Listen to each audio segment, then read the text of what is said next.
Nós vamos começar com o caso de vocês aí, né? Aham. Tá certo.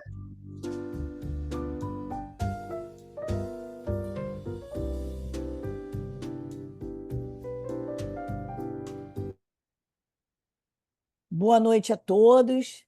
Aqui estamos reunidos mais uma vez para a nossa hepatologia DOR. Conforme havíamos combinado no mês passado, nós, para que não sobrecarregássemos ninguém, e dada a proximidade da hepatologia do milênio na próxima semana, onde, conversando com o Paraná ontem, nós sabemos que já temos 600 inscritos, e está praticamente lotação esgotada. Nós, então, puxamos a responsabilidade para o Rio de Janeiro e para Salvador da apresentação dessa hepatologia DOR, que a gente não queria ficar com o hiato aí sem o evento. Então, nós temos a honra de trazermos um caso do Hospital Quinta Dor, que será discutido e apresentado pelos doutores Gilberto Silva Júnior, que é meu direto no fígado, a doutora Geisa Bige, que é nossa patologista, e o doutor Lúcio Pacheco, que é o nosso cirurgião queridíssimo, nosso transplantador de fígado, nosso guru para discussão de casos complexos. É um caso muito complexo que a gente queria muito ouvir a opinião dos colegas que estão todos aqui convidados. E, em seguida, teremos a apresentação do caso de Salvador, que nós teremos a presença do Antônio Ricardo e do Rodrigo Guedes. O Rodrigo vai fazer a apresentação. Paraná está tentando entrar, ele está um pouco dividido hoje, porque ele está em reuniões de patologia do milênio, mas se ele conseguir entrar, ele vai participar da discussão. Caso ele não consiga, eu convido o doutor Gilberto, o doutor Lúcio Pacheco e a doutora Geisa também para opinar no primeiro caso, no caso de Salvador. Gilberto, por favor, a palavra é sua. Vamos dar apresentação a esse nosso caso lá do Quinta. Olá, boa noite a todos. Então, vou dar início aqui à apresentação, compartilhar a minha tela. Eu primeiro vou apresentar o caso e depois a doutora Geisa vai falar os aspectos anatomopatológicos. Então, nosso caso se trata de um paciente masculino com obesidade grau 1, hipertensão, tinha uma história de uma apendicectomia aos 15 anos. Aos 26 anos, em 1998, ele foi submetido a uma cirurgia de ressecção de meningioma, onde ele necessitou de hemotransfusão. Em 2005, aos 33 anos, ele sofre um acidente automobilístico com fratura de L1. Na ocasião, é feito um diagnóstico de PTI, quando ele apresentava uma esplenomegalia e uma plaquetopenia. Gil, seus slides não estão passando. Então, só um minutinho.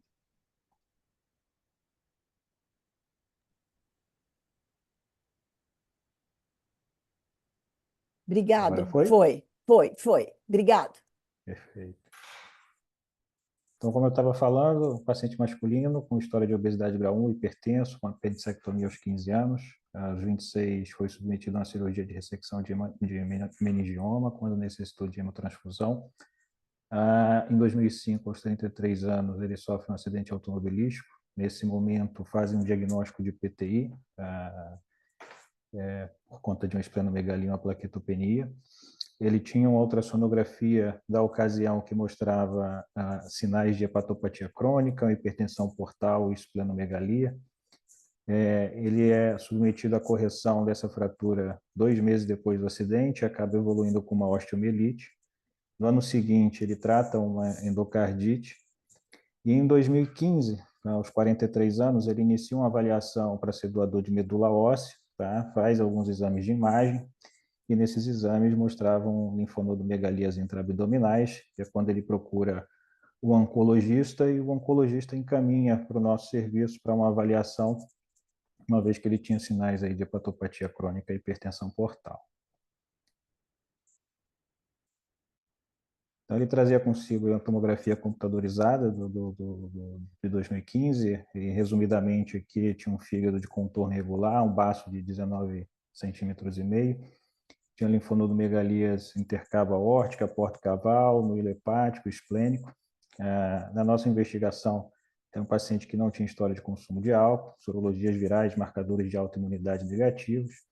E, diante da história de tudo que ele trazia consigo, a nossa impressão inicial é que poderia se tratar de um paciente com hipertensão portal porto-sinusoidal associada a alguma doença hematológica. Tá? Esse paciente foi orientado a voltar no oncologista para prosseguir aí com a investigação e seguir o acompanhamento conosco também, mas por algum motivo ele não seguiu o acompanhamento no serviço de patologia e só com o oncologista. Tá?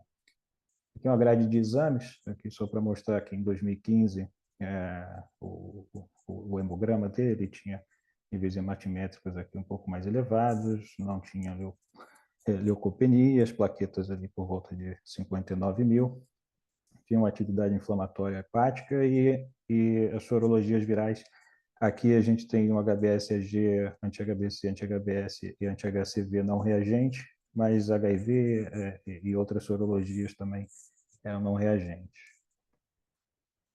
Esse paciente depois volta a nos procurar em 2019, tá? Para dar sequência aí ao acompanhamento, uma vez que ele mantinha as alterações, né? E a gente solicita novos exames para avaliação. E em 2020, ele nos procura no ambulatório por conta de uma astenia importante, né? Uma astenia intensa. Trazia um hemograma onde tinha uma hemoglobina de 5,2, a leucopenia, 1.500 leucócitos, 30 mil plaquetas, a bilirrubina total aumentada às custas de indireta, e esse paciente, então, é internado para avaliação e na investigação, a impressão é que se tratava de uma anemia hemolítica, tá? Autoimune. Esse paciente foi submetido a tratamento com corticoide, posteriormente imunoglobulina, começou a ser acompanhado também pelo serviço de hematologia, onde foi realizada uma biópsia de medula, e nessa biópsia de medula veio com um diagnóstico de leucemia de pequenos linfócitos B. Tá? É submetido à quimioterapia, nesse esquema, rituximab, ciclofosfamida, vincristina e prednisona, e depois é iniciada uma terapia oral com ibrutinib. Tá? Na avaliação intra-hospitalar, né, a gente repetiu as sorologias virais e ele veio com um anti-HCV, um anti-HBC reagente. Tá? E aí, nesse momento, a gente iniciou uma profilaxia com Entecavir. Tá? O doente teve alta, ficou acompanhando tanto com o serviço de oncohematologia quanto conosco na hepatologia. Tá? A gente submeteu esse paciente a uma elastografia hepática, onde mostrava um valor de elastografia elevado, de 33,3 kPa, tá? E elastografia espênica também bastante elevada. Tinha uma endoscopia digestiva alta, que evidenciava aí uma hipertensão portal com varizes de esôfago de grosso calibre, foi iniciado o beta-bloqueador, e durante todo o acompanhamento ele era submetido aí a sorologias, a repetição de sorologias virais e dosagem de carga viral do vírus B, que se mantinha sempre indetectável, e curiosamente o anti-HBC que a gente solicitava, que ele fazia ambulatorial, vinha negativo. Tá? Só para também deixar claro, durante a internação, a carga viral do vírus B dele também foi indetectável. Tá? Em 2022, foi definido no serviço por parar o Entecavir, tá? Uma vez que ele mantinha sempre as sorologias negativas e a carga viral seriada sempre também negativa. Esse paciente ele mantinha e fazia exames periódicos de imagem com a solicitação da hematologia, tá? E em junho deste ano, ele faz uma tomografia e nessa tomografia descreve uma lesão nodular subcapsular na face anterior do segmento 6, medindo 3,2 centímetros, hipervascular, tá? Com lavagem, compatível com carcinoma hepatocelular e classificada aí como LIRAD 5. Tá? Aqui as imagens, as 3 fases, mostrando a lesão, aqui onde está a seta. tá? E, enfim, aqui é a grade dos exames laboratoriais dele, tá? Só para a gente ilustrar, ele tinha uma função hepática preservada, uma alfa-fetoproteína sempre dentro dos limites de níveis baixos, tá? Mantinha uma atividade inflamatória hepática aqui em todo o segmento. Então, aqui a gente tinha um paciente com hipertensão portal, né, uma hepatopatia crônica, se classificado como chá de Puglia 5, e um MELD baixo também. Esse caso foi discutido, né, a gente discute na sessão multidisciplinar, e a abordagem terapêutica para esse paciente nesse momento foi uma hepatectomia. Tá? Foi realizada uma lombectomia hepática esquerda em julho desse ano, onde aí o tipo histológico mostrou se tratar de um hepatocarcinoma e o parênquima hepático evidenciava uma fibrose avançada, classificada aí como F4 de Metavir, com uma atividade inflamatória leve. A gente realizou a imunistoquímica para a pesquisa do vírus B, tá? Que foi negativo. Esse paciente, no pós-operatório, evoluiu bem, recebeu alta, do ponto de vista da doença hematológica, foi associado ao venetoclax, ao ibrutinib. Curiosamente, na internação, no Quintador, novamente o anti-HBC dele veio reagente, tá? E optamos por retornar o entecavir.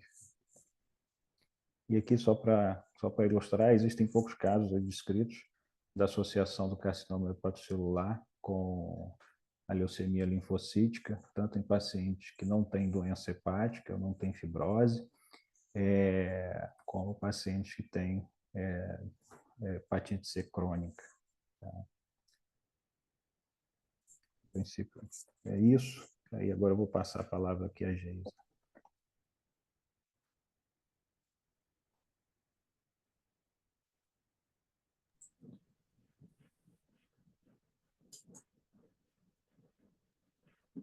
Geisa, Estou aqui. sim, Estão vendo? Estão vendo? Estamos. sim, Sim, sim, sim. isso, perfeito.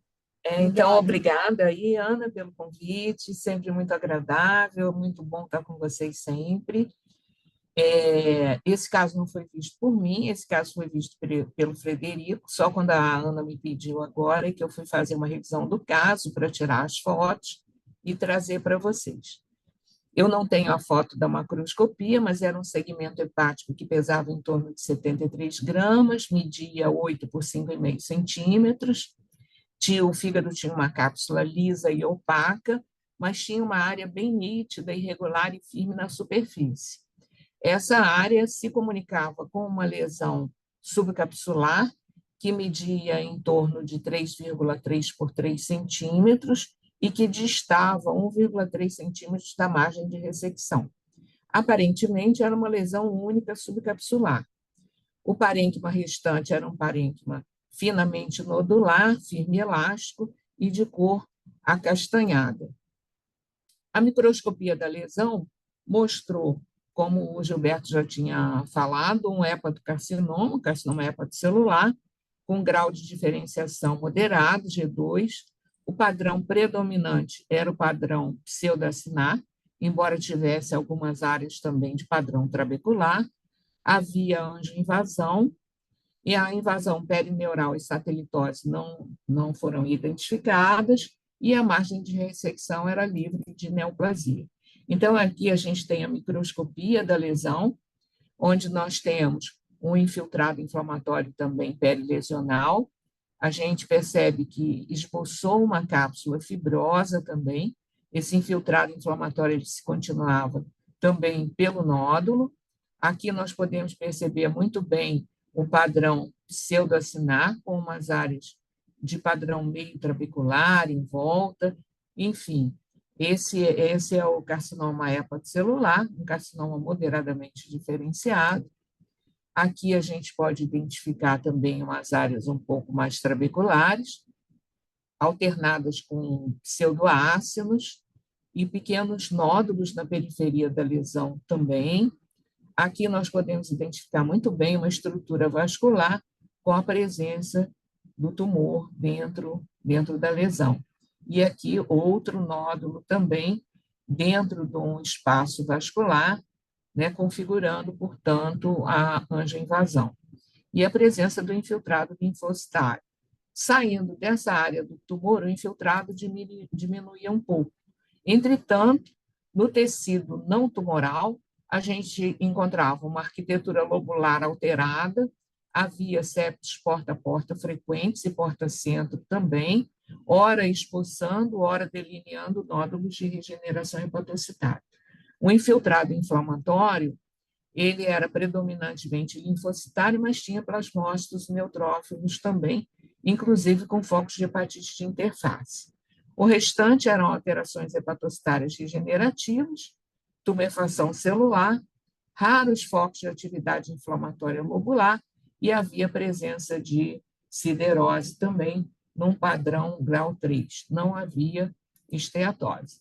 Então, nós vemos aqui uma área que eu considero com infiltrado moderado, com proliferação de dutos biliares, formando aqui essa faixa, que na verdade tem fibrose por baixo também. Aqui nós temos os dutos biliares. Havia também o infiltrado misturado aqui aos nódulos regenerativos, e aqui já saindo uma áreazinha de necrose também. No restante, a gente tem o padrão trabecular do fígado mesmo, mas havia pequenos focos de infiltrado lobular também, predominantemente linfocitário. Aqui o infiltrado um pouco mais denso, mas a gente já consegue identificar muito bem o nódulo regenerativo, a faixa de fibrose, o septo fibroso, uma proliferação de dutos biliares na margem desses nódulos também, congestão vascular, e aqui pela reticulina dá para a gente perceber muito bem as faixas de fibrose, a proliferação de vasos e dutos biliares, configurando áreas irregulares e também nódulos que já estão sendo septados também internamente. E aqui para mostrar as áreas de depósito de ferro coradas aqui pelo azul da Prússia. Nós fizemos também, por solicitação da Ana, já que o paciente apresentava HBC positivo na internação, nós fizemos a pesquisa do antígeno COR e também do antígeno de superfície da hepatite B. Ambos foram negativos, e isso dá para a gente perceber aqui por essa foto do fígado, né, da biópsia, onde nós vemos aqui os espaços portais, mas o COR, que seria, eu trouxe esse controle é o controle que nós utilizamos, esse aqui eu trouxe para exemplificar para vocês, o controle do HBsAg, o controle do HBC. Nesse caso, a marcação é uma marcação nuclear, a marcação do COR, e aqui do antígeno de superfície, onde o núcleo do hepatócito é observado e a coloração é mais de membrana e de superfície do hepatócito. Então, em ambas, a coloração foi negativa. Então, a nossa conclusão foi por um hepatocarcinoma moderadamente diferenciado, com margem de ressecção livre, cirrose hepática, morfologicamente compatível com hepatite crônica em atividade e fibrose avançada. Eu dei uma classificação aqui mais de moderada, contrariando um pouco o Frederico, mas as áreas de infiltrado no recorte foi um pouco maior, e a gente tem aqui um F4 no Metavir, enfim, levando para uma fibrose avançada, por uma cirrose hepática. O estadiamento foi o estadiamento PT2, pelo tamanho da neoplasia, o aumento e tecido adiposo maduro que vieram juntos e que eram referidos como linfonodos. Não encontrei tecido linfóide, mas eles estavam livres de neoplasia, e a pesquisa de HBsAg e HBcAg pela imunistoquímica resultou negativa. Muito obrigada, Geisa, pela tua Parar de participação nesse caso compartilhar. conosco. E, Lúcio, a palavra é sua agora. Então, esse caso é um caso que a Ana pediu para eu ver com esse paciente internado. Achei um caso difícil. Assim, apesar de ser um TIA e um MEL de baixo, um paciente que tinha muita hipertensão porta, tinha plaquetopenia e um fígado muito duro no exame, muito. Esse nódulo dele era palpável, o que facilitava a ressecção, mas esse era um doente que, se não tivesse a doença hematológica, eu ia me questionar muito se o melhor para ele era ressecar ou transplantar o fígado, por conta da hipertensão portal. Entretanto, a doença hematológica dele não permitiu a gente pensar no transplante de fígado nesse momento, e aí a gente optou por uma ressecção com robótica. É um método pouco agressivo para esse doente, o nódulo era bem posicionado, isso ia dar uma ideia histológica para a gente boa do tumor e, e, do, e do tecido hepático, e mas assim, mesmo sendo bem posicionado, fácil por robô, uma cirurgia que sangrou bem mais do que eu esperava. A gente se perguntou na época se queria fazer ablação ou não desse nódulo. Com 3,2 centímetros, já começa a sair do tamanho do nódulo que a gente quer fazer tratar por ablação. E, e eu queria muito ver a patologia desse nódulo. E que ajuda a gente a pensar mais ainda, porque tem tumor dentro de vaso, microinvasão vascular, então aumenta ainda mais a chance desse nódulo, desse tumor recidivar, e a gente tem que pensar qual que a gente vai fazer para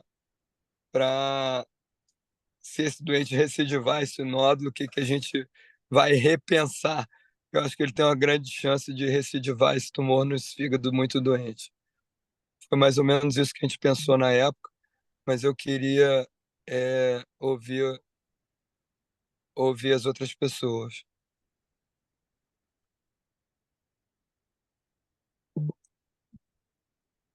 Antônio Alô? Ricardo, Rodrigo, vocês querem opinar sobre esse caso? É o oncologista aí que eu queria ouvir ele. Oi. Tudo bom, Rodrigo? Tudo bom, Lúcio? É um caso realmente desafiador, um paciente com uma doença hematológica em tratamento, com um segundo primário, um carcinoma hepatocelular, foi muito bem operado, tem uma chance grande de recidiva, invasão vascular, é um fígado cirrótico, então também um campo cancerizável, todo fígado é um campo cancerizável, na verdade, apesar dos dados de tratamento adjuvante recentes, a gente não tem ainda indicação, é um dado com sobrevida livre de recorrência, sem dado de sobrevida global ainda, do Embrave 050, usando atezolizumab com bevacizumab. Então, a prática ainda, no nosso dia a dia, é observação nesses pacientes, é observação vigilante, né? E ele está tratando também a doença hematológica, né? Então, seria um paciente que tem que privilegiar também o tratamento da doença hematológica, que é algo que pode ser progressivo para ele, né? É difícil alguma hora considerar essa doença hematológica curada e esquecer dela, Rodrigo, ou não? Eu não Ele sou tem só hematologista. 4. Eu não sou hematologista, mas uma LL, é uma leucemia crônica, é uma LLC, é uma leucemia linfóide crônica. Então, por conceito, ela é de controle, não é? A indicação de tratamento não é curativa, né? É uma doença que pode ter anos aí de sobrevida com essas medicações mais modernas, que ele usa, inclusive, Ibrutinib, mas a cura para ficar sem tratamento nenhum é pouco provável. Mas eu não sou hematologista, né? Infelizmente, é pouco provável. A R quer comentar? A única coisa que eu saberia comentar aqui, na verdade, é é que eu sou favorável que a gente mantenha a profilaxia para hepatite B. Isso é o que eu acho que a gente não pode perder o comentário aqui, apesar de não ter na histologia, né, o marcador para hepatite B, diante de um usuário crônico de droga hematológica, né, eu manteria o Entecavir até que a morte o separe. É o comentário que eu faria mais seguro, e eu acho que o quadro foi desenhado da melhor forma. Né? Como é que você ia transplantar alguém com uma doença hematológica? Possível, né? E como aumentar a sobrevida de um paciente como esse? Eu acho que a cirurgia foi o melhor caminho. Para mim, é o que pôde. E concordo com o Rodrigo, até teve um paciente nosso em comum que participou do trabalho, mas, à luz dos conhecimentos atuais, é observar. É, uma das coisas que eu me questiono também nesse caso, vamos pensar lá na frente, ele recidivando. É um doente com uma doença com microinvasão vascular. Se recidivar, é um doente para usar imuno para tratar a recidiva localmente. Entendeu? É uma outra coisa que eu já me peguei pensando quando vi esse caso se desenhando, entendeu? Que, vamos supor que recidiva é um outro nódulo no fígado de 3 centímetros. É, é uma doença que, por saber que tem microinvasão vascular, vale a pena ter imuno. Você fica se coçando para fazer um tratamento que diminua a chance de tratar o doente de uma forma como um todo. Você imagina que tem um tumor que invade o vaso, e a chance de recidivar até a distância é grande.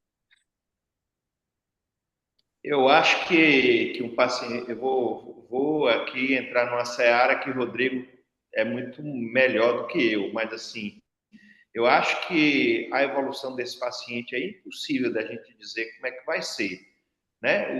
Usando uma droga para LLC. Impossível.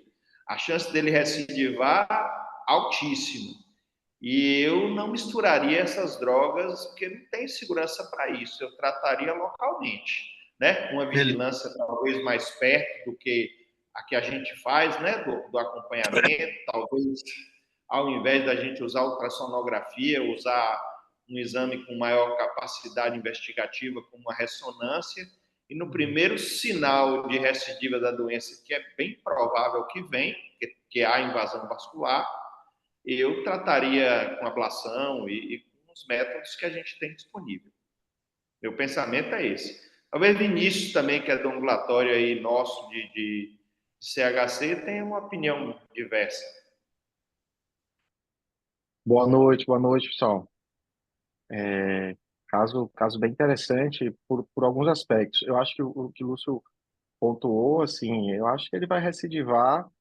A questão é quando, né? Porque tem um trabalho bem interessante recente aí do FUSTEI com mais de 400 pacientes ressecados e a recidiva foi de quase 80%, né, em 10 anos. Isso em todos os tumores. Agora, quando tinha invasão vascular, foi o principal preditor, foi o único preditor, na verdade, assim, de recidiva, né? Nenhum tipo histológico parece ter influenciado tanto. Mas invasão vascular foi o principal. Então, assim, esse paciente muito jovem, com invasão vascular, eu acho que é questão de tempo, assim, para ele recidivar. E isso que o Lúcio está se antecipando é bem verdade. Eu achei interessante também porque ele tem hipertensão portal, né? Assim, tem um baço grande, não sei se pela doença hematológica ou por hipertensão portal, mas me pareceu que ele tinha uma hipertensão portal, assim, clinicamente significativa, e isso já era para pensar numa cirurgia difícil, e vocês fizerem, deu super certo, e foi o melhor para ele, mas muitos poderiam se abster a operar esse paciente, então acho que foi muito bom essa conduta, porque é uma conduta curativa, né? E uma cirurgia que deve ter sido difícil, eu imagino. Então acho que foi feito o melhor e agora é se preparar para uma recidiva muito provável. Eu Pois é, concordo, gente. concordo com Mas todos eles.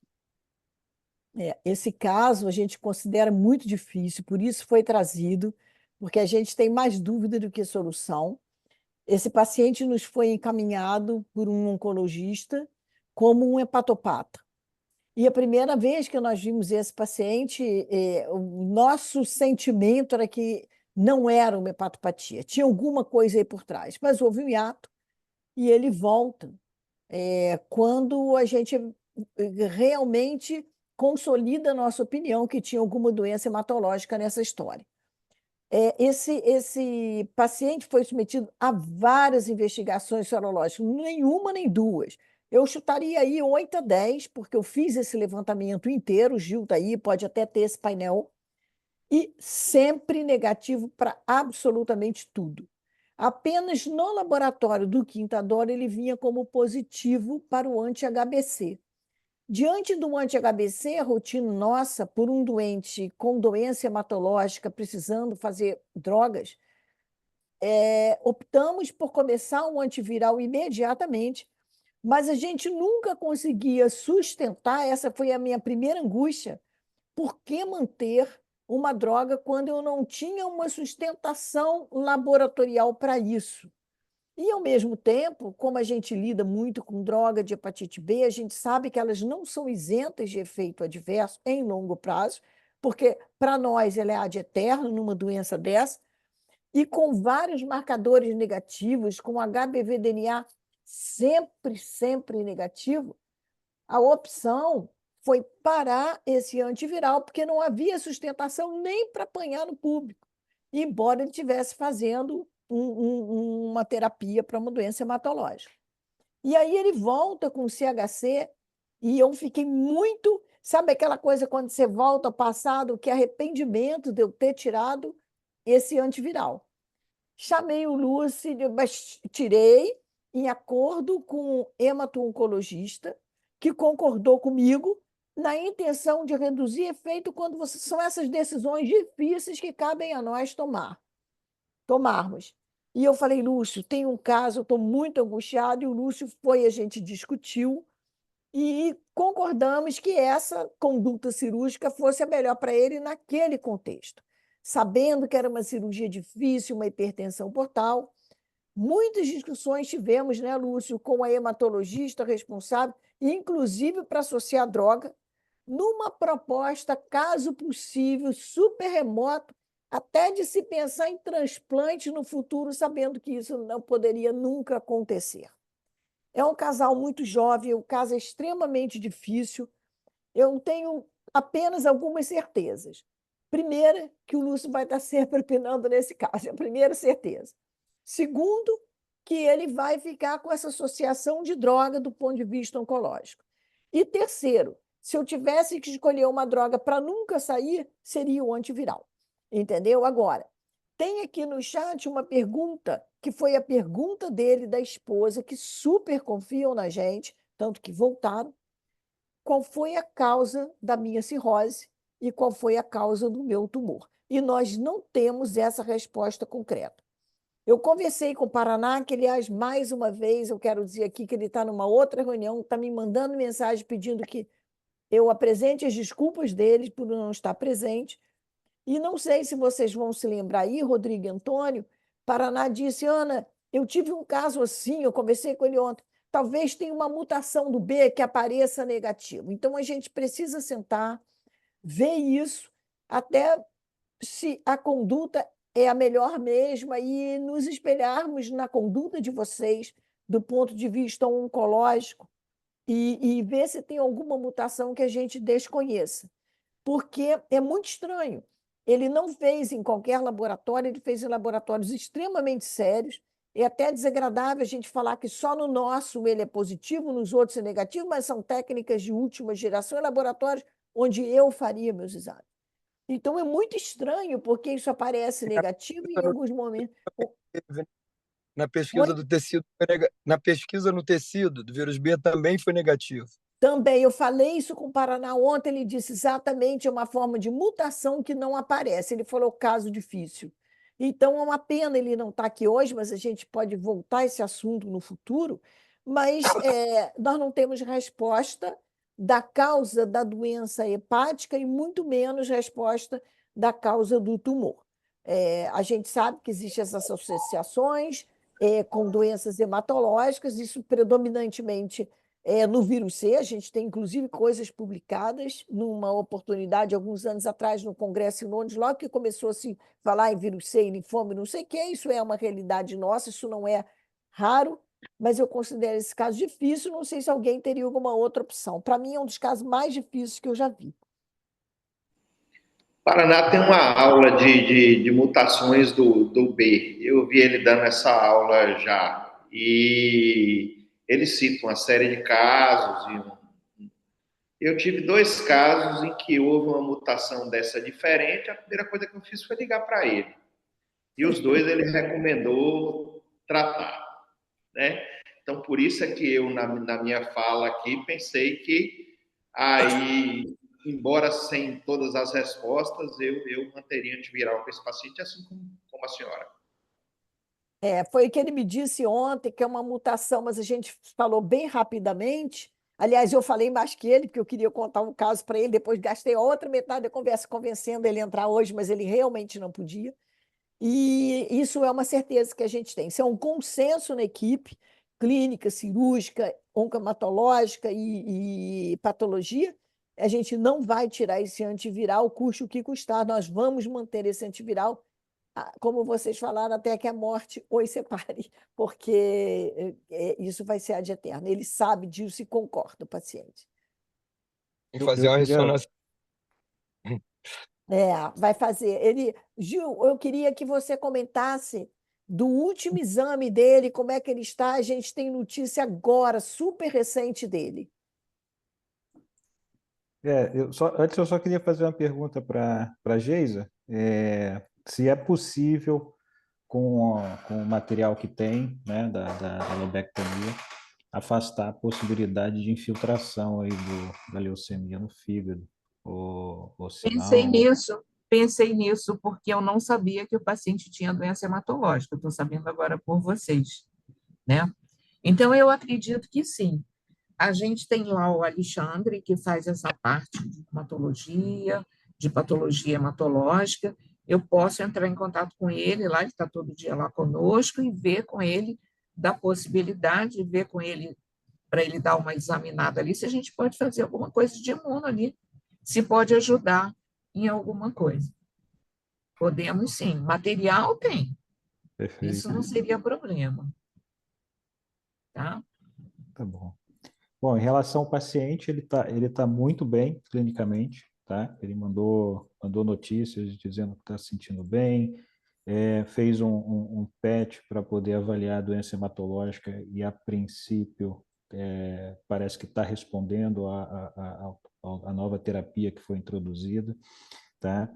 E nos exames laboratoriais, enfim, ele recuperou a parte hematológica, né? Não tem anemia, os leucócitos estão normais, enfim, mantém uma plaquetopenia aí, 41.000. Ainda tem uma atividade inflamatória laboratorial e hepática, mas com a função preservada, né? Então, enfim, nesse momento o paciente está muito bem clinicamente. Obrigado, Gil. Vamos passar para o segundo caso. Eu vou pedir ao Lúcio, Gilberto e Lindo Geisa. caso, viu, gente? E de sucesso. E queria muito que vocês continuassem online para a gente opinar, conforme eu combinei com o Paraná no segundo caso, se necessário. Obrigada. Será necessário e bem-vindo, doutora Ana. Pronto, eu vou apresentar um caso desafiador também aqui do nosso serviço do Hospital Aliança de Salvador. É o Dr. Hélio Braga, que é nosso radiologista abdominal, ele vai discutir as imagens nos momentos pertinentes. Bom, passou o slide, né, doutora Ana? Passou, Pronto. perfeito, obrigada. Esse é um senhor de 80 anos de idade, do sexo masculino, é um pecuarista que tem como antecedentes pessoais um etilismo importante atual, é difícil de mensurar, mas é severo nas fazendas nos finais de semana, destilados principalmente. Um ex-tabagista sem maço ano, tá, abstêmico há 10 anos, e um paciente metabólico, diabético, dislipidêmico, sobrepeso, Já teve malária há 50 anos, porque ele tem fazenda também no Pará, próximo à Amazônia, e litíase renal. Em abril do ano passado, durante a Páscoa na fazenda, ele teve uma libação alcoólica e no dia seguinte passou a ter uma dor de forte intensidade no hipocôndrio direito, pensou que era do cálculo renal, foi para um serviço, fez um ultrassom, que não viu cálculo renal, mas viu lesões hepáticas. E aí foi solicitado para ele uma ressonância de abdômen superior, que o doutor Hélio Braga vai comentar. Boa noite a todos. Inicialmente, a gente vê aqui nessas duas imagens uma sequência à esquerda T1 dentro de fase e na sequência ao lado a T1 fora de fase. A primeira coisa que chama atenção é a redução difusa da intensidade de sinal do parênquima hepático na sequência T1 fora de fase, indicando a presença de esteatose. Então, eles têm uma esteatose pelo menos moderada esse paciente. E ao lado, no meio dessa lesão, no segmento 7, você vê uma lesão de configuração nodular que cai muito a intensidade de sinal na sequência fora de fase. Então, a lesão nodular com metamorfose gordurosa.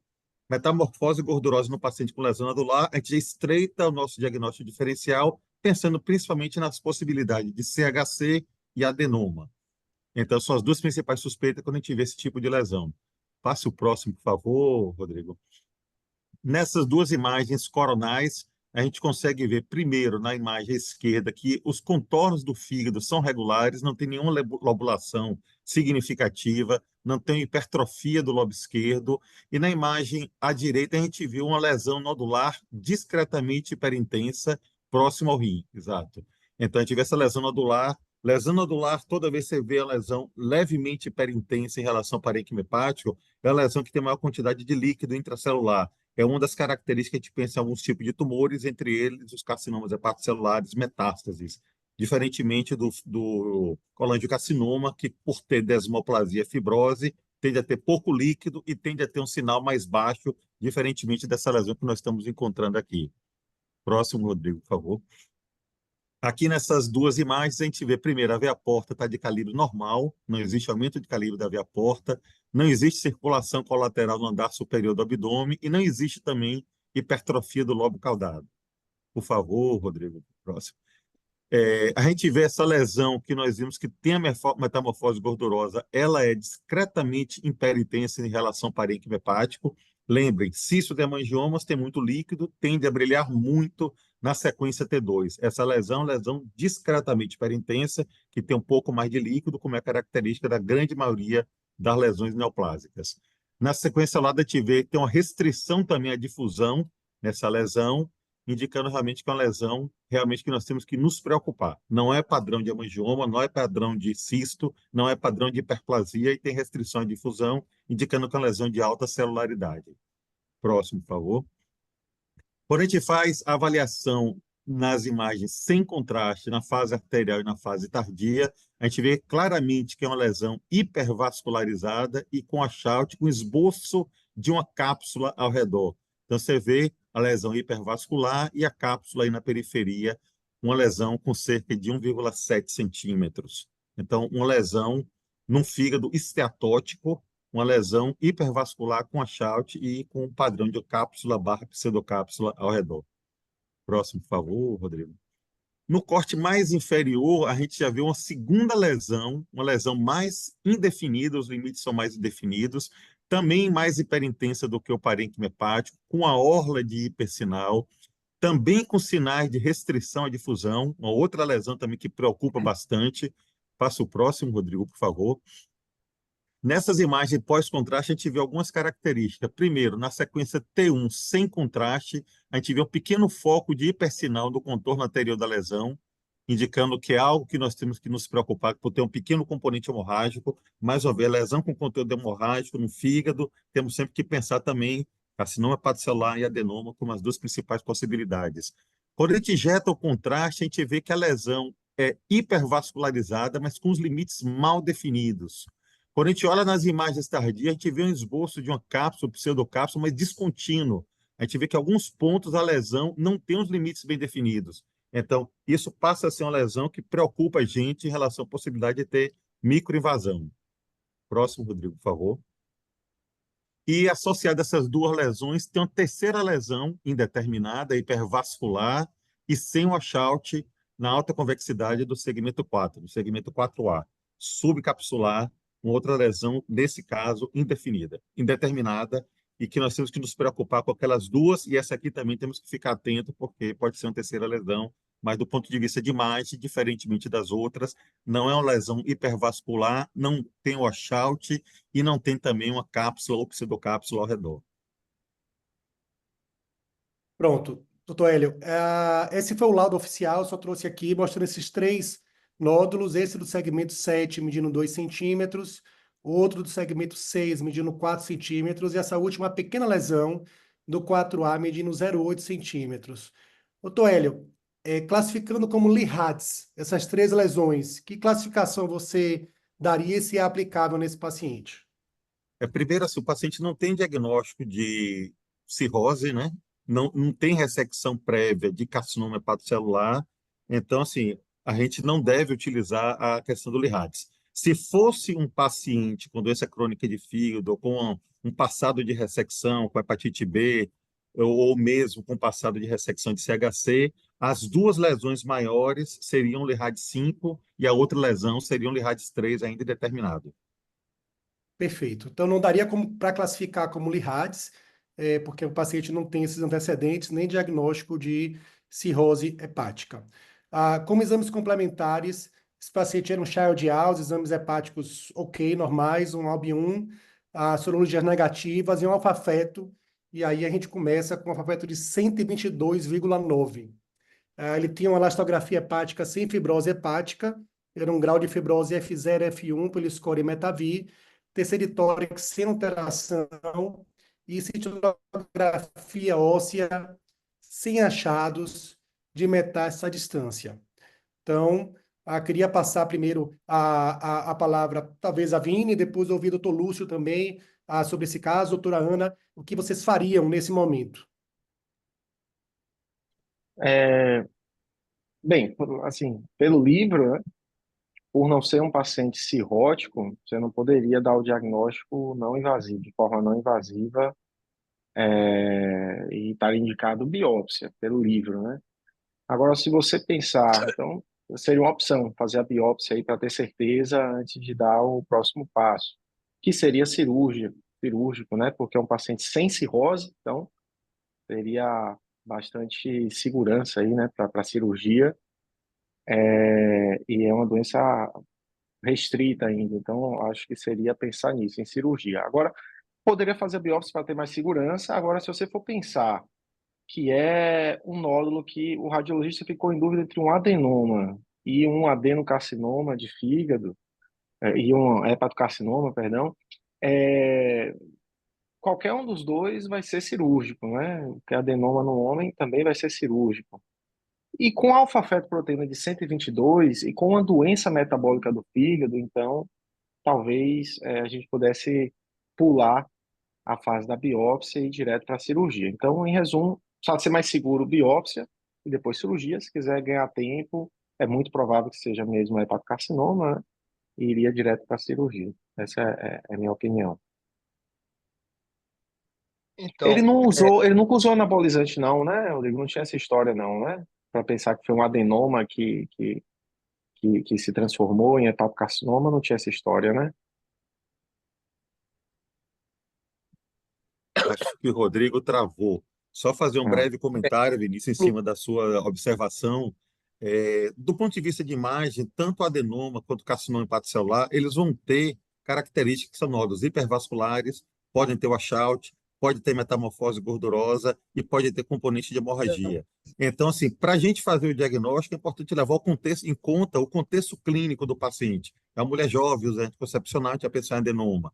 É um paciente do sexo masculino, se tem doença crônica de fígado, a gente vai pensar em CHC. Se tem trombose de veia porta, certamente não é um adenoma, provavelmente é um carcinoma hepatocelular.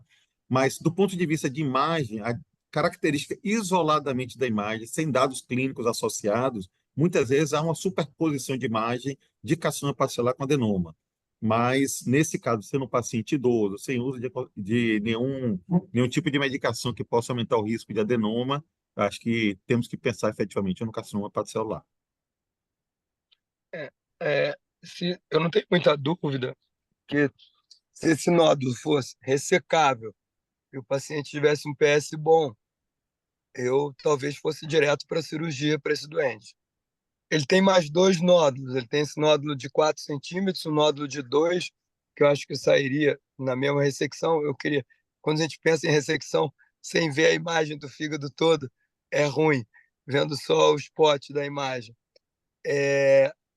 Mas eu acredito que se ele tivesse condição cirúrgica boa e essas lesões fossem ressecáveis com segurança, eu pensaria em operar ele direto.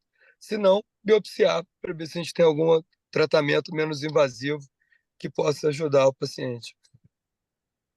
Gil, Eu queria fazer uma pergunta para o Hélio. O contraste hepatobiliar ajudaria a diferenciar do ponto de vista de imagem? Do ponto de vista de imagem, ambos os nódulos, tanto adenoma quanto carcinoma hepatocelular, eles geralmente não captam. Eventualmente, o adenoma inflamatório pode captar, um CHC bem diferenciado pode captar, mas é a exceção. Como regra, nenhum dos dois vai captar. Então, não tende a ajudar nesse tipo de contexto de diferenciação entre adenoma e carcinoma hepatocelular. E ele tem um valor de alfa-feto muito alto para um fígado não cirrótico, para um fígado sem doença crônica. No fígado cirrótico, às vezes, você encontra um alfa-feto de 100, que não é tumor. Mas no fígado não cirrótico, isso é muito difícil de encontrar. Então, deixa A eu gente fazer. tem, assim, a gente não tem aí os valores das enzimas, né? Mas tem essa história de libação alcoólica prévia, né? E assim, não é incomum a gente ver também uma elevação de alfa-feto nesses processos inflamatórios agudos, né? Mas, assim, diante do quadro desse paciente, eu acho que concordo, né? Acho que, eventualmente, se ele tiver um bom PS, tivesse um bom PS, acho que se tivesse condições de operar e fosse factível a cirurgia, acho que, de repente, partir para a cirurgia como primeira opção. Ok. Queria botar lenha na fogueira aqui. Eu acho que esse paciente tem CHC e eu faria o seguinte: eu tentaria convencer o Lúcio de operar esse doente. Por quê? O que que muda? Eu sei que muda, mas em que muda a conduta não cirúrgica imediata se for um adenoma ou se for um hepatocarcinoma? em É, homem, né? Em homem, né? exatamente. Um homem com alfa-feto alta, que a gente fica em dúvida se é adenoma. Os dois têm que sair fora. Então, ele é cirúrgico. Por que que eu teria que biopsiar? Por que que eu tenho que... Porque aí começa aquilo, mas vai implantar célula, volta aquela discussão antiga. Então, Lúcia, o que que você acha? Vamos operar esse doente, porque Não, o ressecável, eu acho que eu operaria sem muita dúvida nisso. exatamente, o meu pensamento, eu sei que a biópsia é importante, eu sei que muita gente pediria Não, vai ter um biópsia. gigante do nódulo. Hã? Vai ter uma biópsia gigante do nódulo depois de operado. Para fazer. Óbvio, eu não vou deixar. A gente tem um caso assim que a gente está vivendo agora, quer dizer, não é assim que a gente está há 8 semanas, né, Lúcio, resolvendo isso, né, Gil? Então, eu acho que mais de 8 semanas, sei lá, entendeu? Então, eu acho que esse doente é cirúrgico de cara e acho que isso é um CHC. Perfeito. Dando seguimento, ele foi optado por cirurgia realmente. O planejamento do cirurgião daqui de Salvador foi um tratamento cirúrgico com a ressecção das lesões 6 e 4A, que era a maior de 4 centímetros, e a de 0,8, e a ablação do nódulo hepático do segmento 7. E assim foi feito, e essa foi o anátomo patológico. No segmento 6, era uma lesão carcinoma hepatocelular, 5,8 por 2,8 centímetros, maior do que a imagem mostrava, com áreas de tipo de células claras e 20% da neoplasia, mas a grande maioria da neoplasia com carcinoma indiferenciado, mostrando aí uma agressividade da lesão, com invasão vascular presente, peritumoral e também vasos portais e à distância. E a lesão de 0,8 centímetros foi benigna, não tinha a malignidade, tá? Alguém quer fazer alguma consideração? Segue lá, que depois a gente faz. Seguir. Então, vamos lá. discutimos a questão do papel da terapia adjuvante. A gente não tem ainda um padrão, mas recentemente foi apresentado o Embrave 050. Por quê? Porque até o Vini já mostrou, basicamente 80% desses pacientes têm recorrência em 5 anos do CHC e tem um padrão bimodal. No primeiro ano, por uma recorrência por micrometástase desse tumor primário, e, a partir disso, no quarto, quinto ano, pelo aparecimento de novos tumores primários, pois trata-se de um campo cancerizável. O Embrave 050, ele incluiu pacientes com CHC que foram operados ou ablados e que foram caracterizados como alto risco de recidiva após o tratamento de cirurgia ou ablação. Quais eram esses critérios? Eram critérios pós-ressecção, ele tinha até 3 tumores, um maior que 5 centímetros, 4 ou mais tumores, um maior ou menor que 5 centímetros, ou até 3 tumores, menor que 5 centímetros, com invasão vascular, e ablação, se o tumor era maior de 2 e menor que 5 centímetros, múltiplos tumores a menores que 5 centímetros, ou seja, eram pacientes de altíssimo risco, realmente, e que foram randomizados para segmento ou atezolizumab mais bevacizumab. Foi um estudo bastante grande, com 330 em cada braço, com o objetivo primário de sobrevida livre de recorrência. Lembrando que o crossover aqui era permitido e mostrou um ganho de sobrevida livre de recorrência.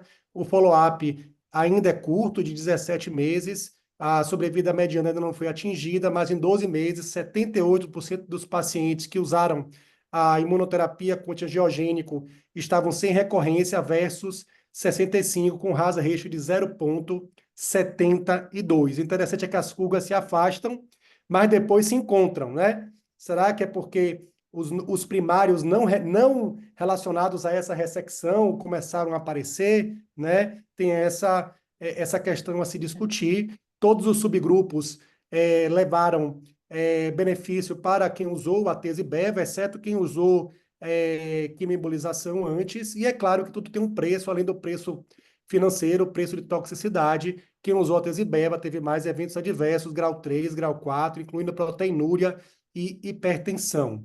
E a sobrevida global ainda está imatura, ainda não tem como concluir, e além disso, houve mais de 60% de crossover. Então, ainda não temos uma aprovação por agência reguladora e não está ainda no cardápio dos especialistas a tratar esses pacientes com a Tese-Beva, mas se esse estudo trouxer ganho de sobrevida no futuro, certamente haverá indicação. Então, foi optado por segmento, com novos exames de imagem em 3 meses. E 3 meses depois, ele repetiu a ressonância, que Hélio vai comentar novamente. Aqui foi a área onde foi feita o tratamento de ablação da lesão de alta convexidade. A gente não vê nenhuma área de captação aí ao redor da lesão. Passe o próximo aí, por favor, Rodrigo. Essa lesão aqui na área foi feita a ablação também, melhor dizendo, a linfoárea de ressecção, que é a área de ablação. A gente vê na imagem mais à direita, Rodrigo, que ela tem uma área linear de hipocaptação e no contorno posterior a gente vê claramente uma lesão nodular suspeita com cerca de 1,1 centímetro.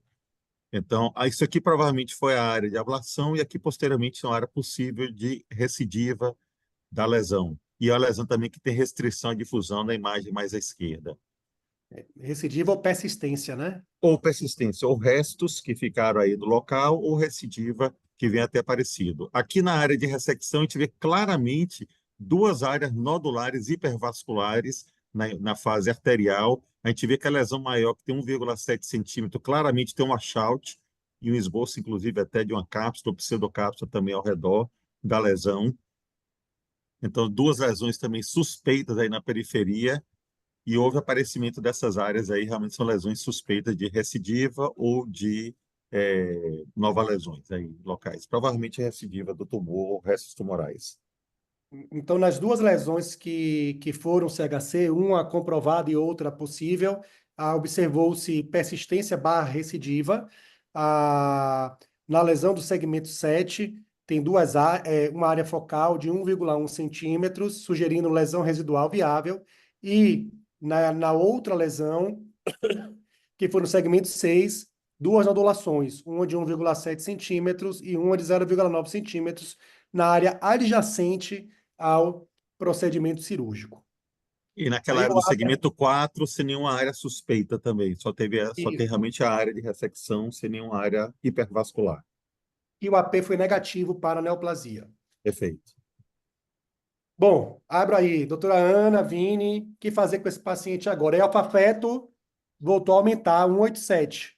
Então, compatível aí com o quadro clínico. Vinícius? Se a doutora Ana quiser falar, fica à vontade. Mas eu acho que Eu né? tô. A gente tem isto patológico do fígado não tumoral? Desculpa, eu não percebi. Tem, aqui. Não, isso mesmo, Lúcio. Esteatohepatite, né? Foi uma esteatohepatite.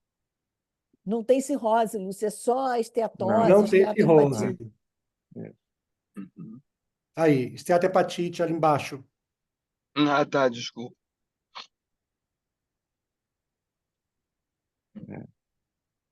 É um Mas é F2, uma né? doença. É, A biópsia da esteatohepatite é um F2, mas esteatohepatite é fogo, né? Então, assim, pode evoluir com neoplasia mesmo sem cirrose. é. A gente tem fígado para fazer mais ressecção. Assim, eu sempre me incomoda muito quando eu tenho um caso que recidiva. Ali a gente tem recidiva na área cruenta e onde queimou. Eu sempre me questiono se não é um tratamento incompleto, um tratamento cirúrgico ou de ablação incompleto. Quando você recidiva longe, é mais fácil de você dizer, não, não tem nada a ver com isso. Mas eu me questiono muito, nos meus casos que recidivam localmente, se isso foi um tratamento não suficiente para o paciente. E são duas lesões no segmento 6 e 7. Se a gente tem bastante parênquima do outro lado, são duas lesões ressecáveis. Eu me questiono assim também se não é um tumor muito agressivo que por isso que voltou. E aí, assim, para evitar uma ressecção desnecessária, que o tumor ia voltar, uma das coisas que a gente faz aqui com frequência, ainda mais uma doença localizada em dois segmentos próximos, 6 e 7, é pensar em uma TACE, ver como o doente vai ficar, se o tumor vai ficar controlado, se ficar tudo bem, pensar numa ressecção, uma nova ressecção mais para frente, e aí fazendo uma ressecção anatômica, ressecando pelo menos o segmento 6 e 7 todo. Então, eu talvez pensaria nisso para esse paciente. Rodrigo, deixa eu fazer só uma observação. Antônio Ricardo citou aí a possibilidade de desenvolver CHC sem cirrose, né? Então, paciente com CHC sem cirrose no paciente normal chega até em torno de 10%, né? Paciente com esteatohepatite, até 40% dos pacientes sem cirrose podem desenvolver CHC. É uma estatística bastante elevada. Agora, só para poder fazer uma observação em relação ao novo procedimento cirúrgico. Esse é um paciente de 80 anos, não é isso, Rodrigo? 80 anos de idade, ele tem Desculpa. 80, bem vividos, regada a muito uísque e Marlboro Light. Mas olha só, gente. E ao invés de ter, se a proposta fosse um Atari, qual seria a diferença do ponto de vista de usar uma terapia por radiointervenção? Eu juro que eu ainda tenho pouca experiência com TARI. É uma coisa que me agrada muito, mas ainda não é o meu dia a dia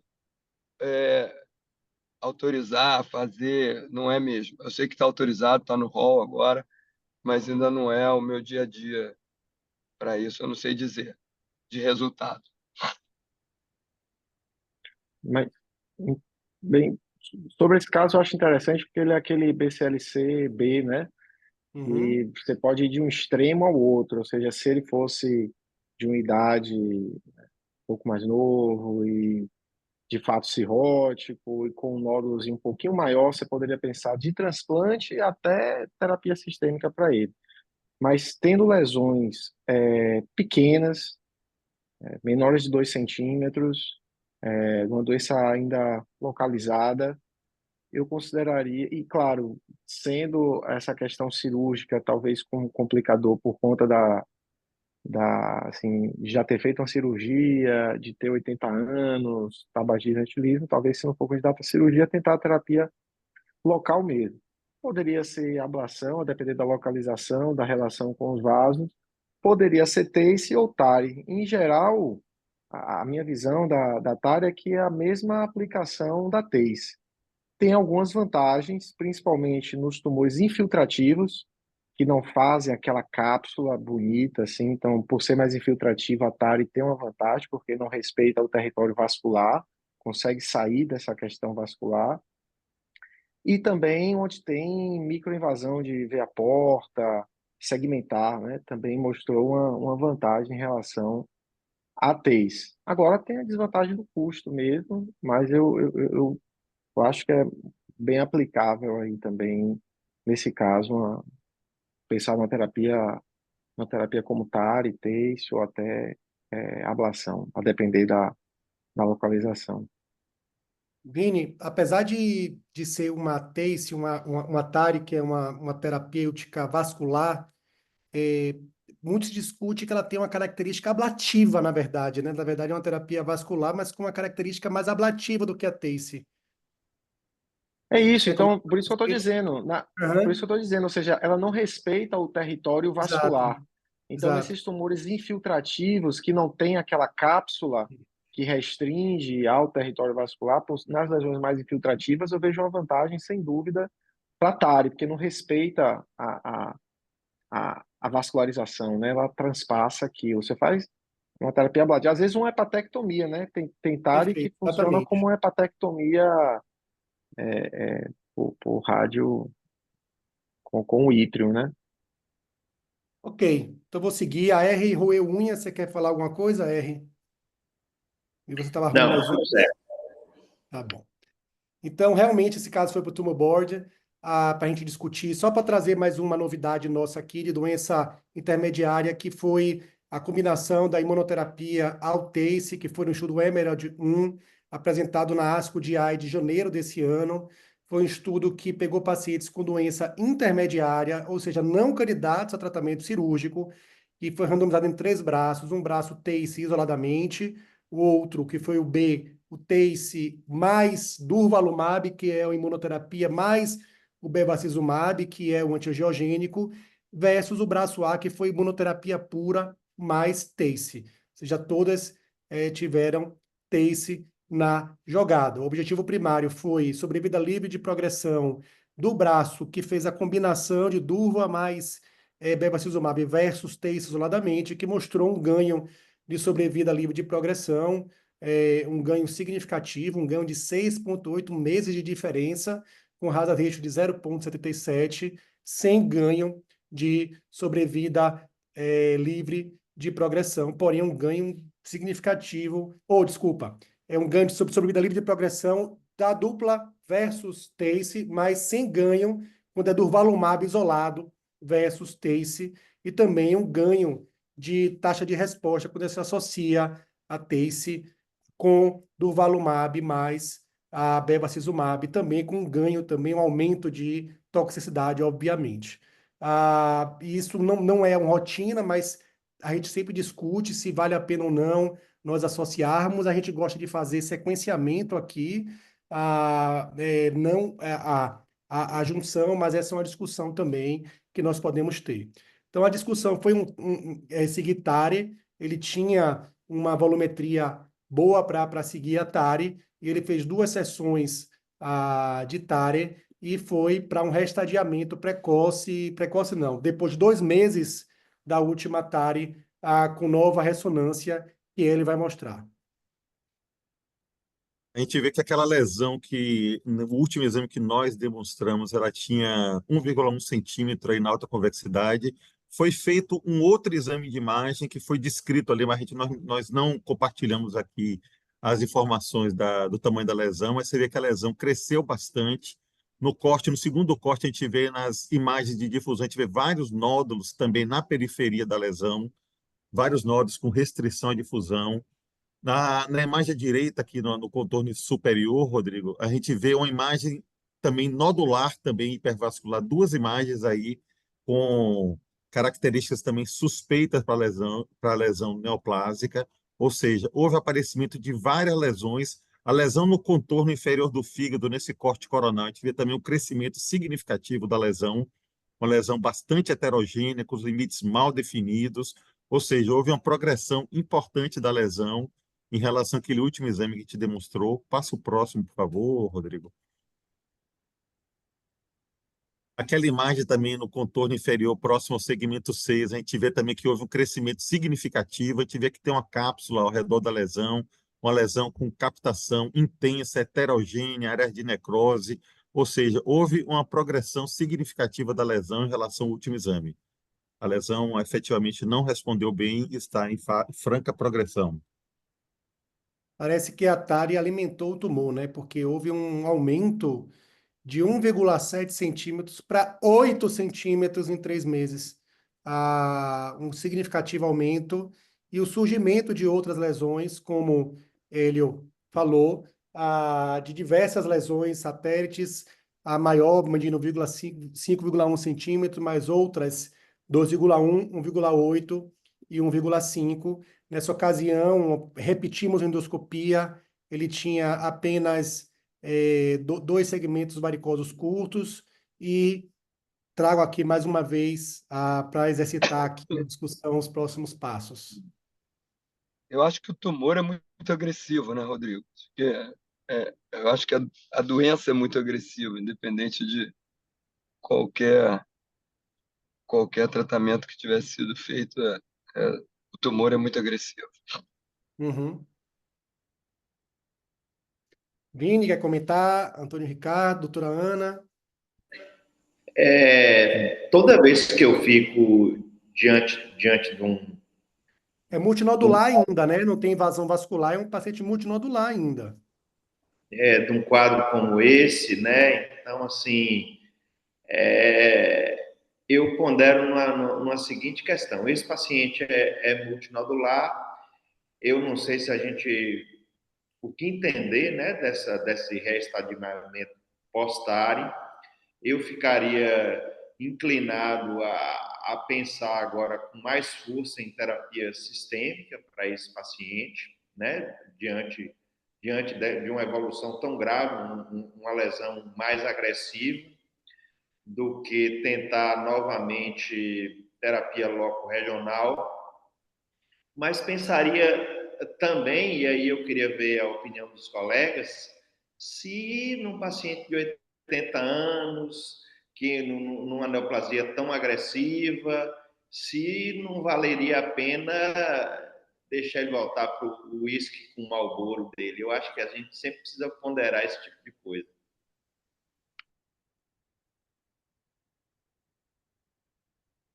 Eu acho que, primeiro, a primeira cirurgia, ele saiu muito bem. Se ele não tivesse um PS ótimo, vocês não teriam operado esse doente. Eu parto desse princípio. Ele tem 80 anos cronologicamente, mas é um jovem para estar aguentando um tumor desse, para estar aguentando isso tudo. Então, eu ainda fico me perguntando, num tumor desse, com uma alfa-fetoproteína acima de 100, eu não sei se é porque a gente discute muito caso assim, muito próximo ao Lúcio, a conduta é perfeita, mas tanto o TACE como o TARI também podem ter seus efeitos adversos e não são terapias impunes, né? Será que se tivesse feito uma segmentectomia, porque estava tudo muito restrito ali, teria sido uma qualidade de sobrevida, uma sobrevida livre de tumor por um tempo maior? O que é tempo maior? Sinceramente, eu acho que um doente com uma alfa-fetoproteína acima de 100, com essa agressividade, eu acho que a gente tem que entender que talvez esteja esgotado e não sei. Se a gente fica com medo de cirurgia, como que eu não vou ter preocupação com terapia sistêmica? Eu não sei, eu acho que pode estar chegando o momento da gente pensar em paliar. É. Frente Eu ao... tentaria. Não, perdão. Não, vá Não, eu ver. tentaria. Eu acho assim que às vezes a gente fica também com o resquício do sorafenib, né? Com terapia Exatamente. sistêmica, que realmente a barra pesada em alguém com 80 anos é difícil. Mas com as imunos, eu acho que fazendo um Imuno, teste ali, fazendo um imuno. teste, vendo como ele fica 2 meses, 3 meses, muitos pacientes, vida normal, né? Sem grandes toxicidades, eu acho que vale a pena testar, pelo menos. E, claro, é a mesma coisa, isso que é interessante, né? Se você for seguir o BCLC, nesse caso aí, é uma doença, ainda é um BCLC-B, com a Sim. doença multinodular, mas menos de 8, botam como ponto de referência 6 nódulos, 8 nódulos, para você ainda investir na TACE.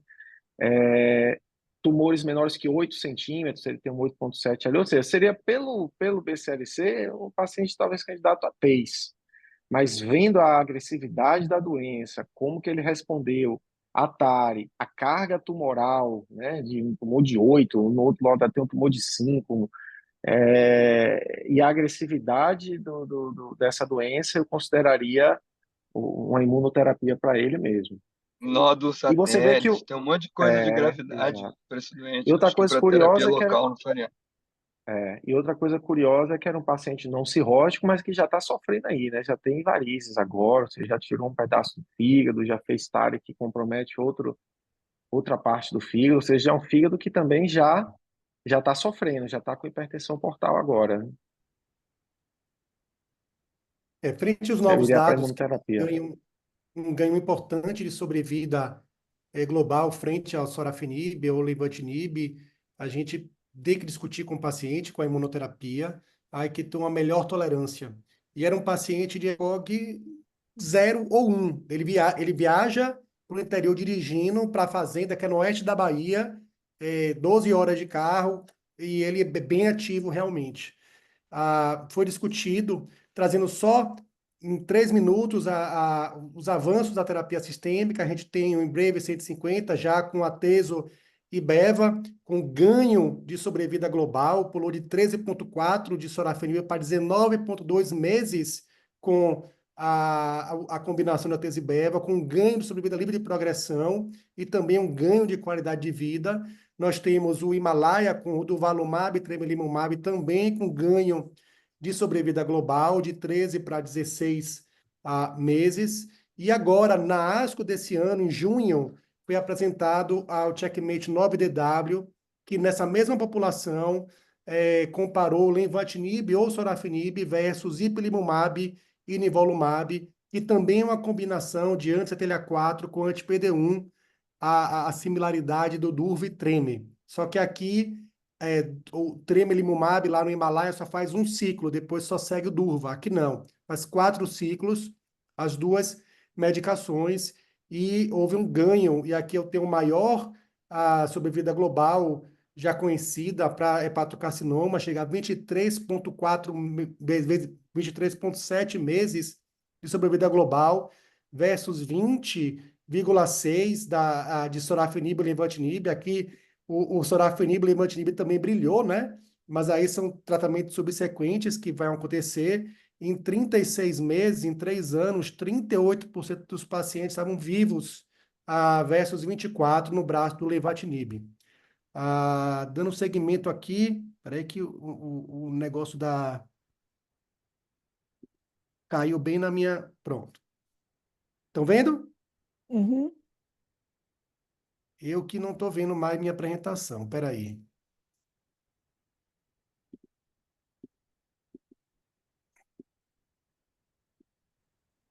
Eu fiz alguma besteira, peraí. Para a gente está aparecendo. Tá o dado do IPNIVO sobrevida global. Retornar. Pronto, agora foi. Também com ganho de taxa de resposta, 36% de taxa de resposta versus 13% do lenvatinib ou sorafenib, também com ganho de duração de resposta para esses pacientes que fizeram a dupla imunoterapia sem ganho de sobrevida global, que chama atenção que a toxicidade é maior, aqui chegando a 41% de toxicidade grau 3, grau 4, e qualquer toxicidade 25% para a toxicidade séria.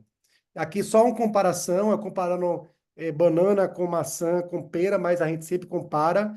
A gente tem taxa de resposta por volta de 30% usando a terapia sistêmica, melhor do que o sorafenib e lenvatinib, que era praticamente zero. Nós temos o benefício de sobrevida global com os novos tratamentos versus os TKI, e neste agora, o último estudo chegou a 23,7 meses, e com uma toxicidade aceitável, aí 12% de evento adverso grau 3, grau 4, lembrando que a tese beva sempre tem um risco maior de sangramento que não é visto na imunoterapia isoladamente. Então, esse paciente foi discutido, tumor board também, e foi iniciado o atezolizumab com bevacizumab, com a boa tolerância, melhorou clinicamente, ele ficou bem, e foi reestadiado depois de 3 meses. Doutor Hélio. Mais uma vez, a gente continua demonstrando a progressão da doença, né? Aparecimento de nódulos, você vê aqui ao redor na sequência de difusão, na segunda imagem acima, Rodrigo, a gente vê alguns pequenos nódulos começando a aparecer, a gente vê aquelas lesões também hipervasculares com a Shout. A lesão está mais ou menos estável, mas com alguns poucos nódulos que apareceram aqui ao redor da lesão na sequência de difusão.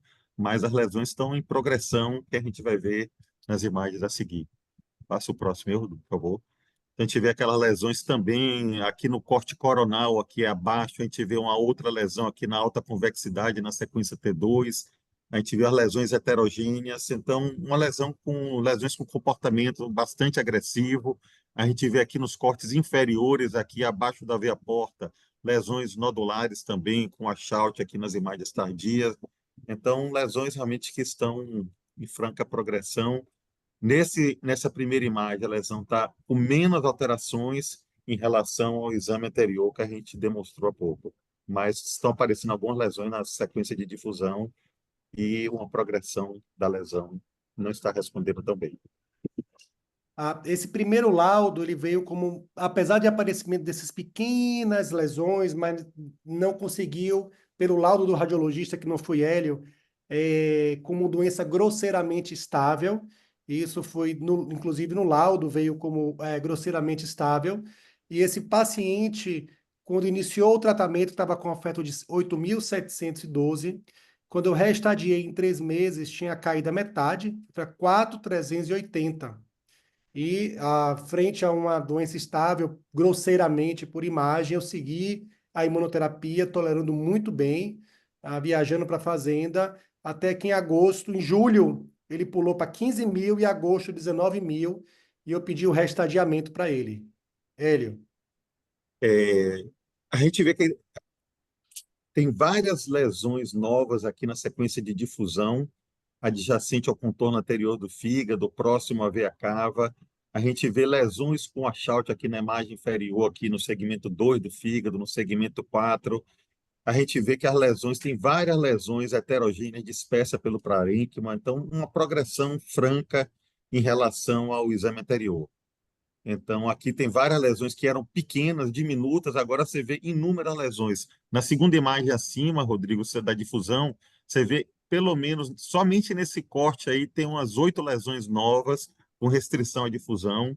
As lesões continuam com limites definidos. Aquela lesão posteriormente ao ramo direito da veia porta também apresentou crescimento junto da cava. Então, lesão com comportamento bastante agressivo, bastante progressão. Então, esse foi o último exame, as lesões maiores é impressionante, estão estáveis. O que aumenta são o aparecimento de satélites, com novas lesões, pequenos nódulos, como ele comentou, porém, configurando um crescimento e com uma alfa-feto de 19.000, o cara continua Child A, Albi 1, e na sua frente perguntando qual é o próximo passo, doutor. E aí? Viajando para a fazenda, dirigindo a caminhonete dele. Ele está tomando chopp? Ele parou o chopp. Aí se eu liberar o chopp, a esposa me mata. Era o uísque, eu esquinho. É, meu velho, eu aí na falha seria você entrar com TKI, o próximo passo. Mas eu, sinceramente, se fosse eu nessa situação aí, eu ia pro uísque, de 12 anos para cima.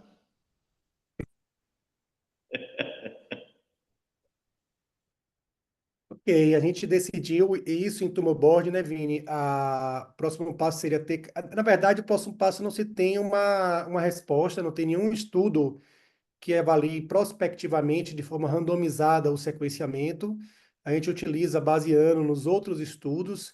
A gente tem 12 estudos de primeira linha de TKI, então a gente tende a usar o sorafenib ou o lenvatinib, mas a gente tem um estudo de vida real também com regorafenib, que se mostrou até um pouquinho melhor, mas a gente não sabe ao certo qual TKI usar, mas a gente usa. Então, esse paciente vai quarta-feira, que vem, não, quarta-feira, não, terça-feira que vem comigo para a gente discutir os próximos passos. Ele provavelmente não vai aceitar a paliação, porque ele está muito bem. Ele está muito bem. E a gente vai discutir os próximos passos. Por Vini, conta de alfa-feto muito alta, Rodrigo, você pensou em ramucirumab para esse doente? é, é, eu acho que tá na prateleira, né? Eu não acho que vai ter um tratamento melhor, um tratamento pior, Lúcio, Eu acho que sinceramente. tem uma tendência a tudo ser ruim com um tumor tão agressivo assim. É um tumor muito agressivo, que É, não é um respondeu a tumor que nada do que está foi tentado. tá ignorando tudo que é tratamento, ele está passando por cima mesmo, né? Pensa ruim. É. Mas eu acredito Muito que cuidado com o a efeito imuno- colateral de droga, que é um tumor agressivo, mas que ele continua vivendo bem há alguns anos. E da gente tirar essa qualidade de vida dele com droga, entendeu? sem E que dúvida. provavelmente tem uma chance do tumor responder pequena também. Então, assim, É. eu até tentaria mais uma etapa, mas com super pé atrás, para se ele começasse a fazer efeito colateral e desqualificar a vida dele, da gente parar. Concordo. Tem alguns dados não prospectivos, dados de opinião de especialista, até nos guidelines da NCCN, da americana também. Esse paciente foi submetido a tratamento com anti-PD-1 com bevacizumab, com antiangiogênico. Ele não recebeu anti-CTLA-4. Então, alguns dados também de migrar esse paciente para receber o anti-CTLA-4 com anti-PD-1. Mas não é uma opção que vai ter um financiamento. A fonte pagadora não vai financiar. Então, vamos discutir TKI versus paliação exclusiva. É isso aí, essa é a nossa vida, nosso dia a dia, pessoal. Obrigado pela colaboração de todos. São 9h29. Devolvo pontualmente a doutora Ana aí a palavra. Caso, Sem antes convidar todo mundo para a patologia do milênio, obviamente. é, reforço aqui o pedido de desculpa do Paraná por não ter realmente podido entrar. Ele reforça o convite para a patologia do milênio e agradecer a todos, mas eu queria fazer um comentário. Eu tenho assistido essas câmaras de pesquisa do IDOR que acontecem quinta-feira, que é umas câmaras que. E a última que eu assisti tem uma semana, mais ou menos, que eu também estou lá no IDOR, foi uma discussão muito interessante de um estudo que está sendo feito nos CTIs dos hospitais, e seria a visão do intensivista, a visão do oncologista, a visão do oncomatologista, do clínico, nessa múltipla forma de pensar. Até onde você invade, até onde você não invade. Porque, por exemplo, 3 meses é uma sobrevida boa ou razoável ou não para o oncologista, mas para o clínico ela pode ser uma sobrevida pequena. Então, eu tendo a ser mais conservadora, até porque um homem de 80 anos de idade, acho que foi espetacular a conduta de vocês, mas a minha preocupação é a qualidade de sobrevida. Se ele vem dirigindo carro, jipe, caminhonete, se vai para a fazenda e se toma chopp, bacana. Mas se rouba essa qualidade de sobrevida em troca de 3 a 4 meses, realmente isso tem que ser discutido com o paciente, é exatamente o que vocês estão fazendo. Então, eu acho que não tem certo nem errado. Existem os protocolos de pesquisa que, na vida real, não se testam em 80 anos de idade algumas vezes.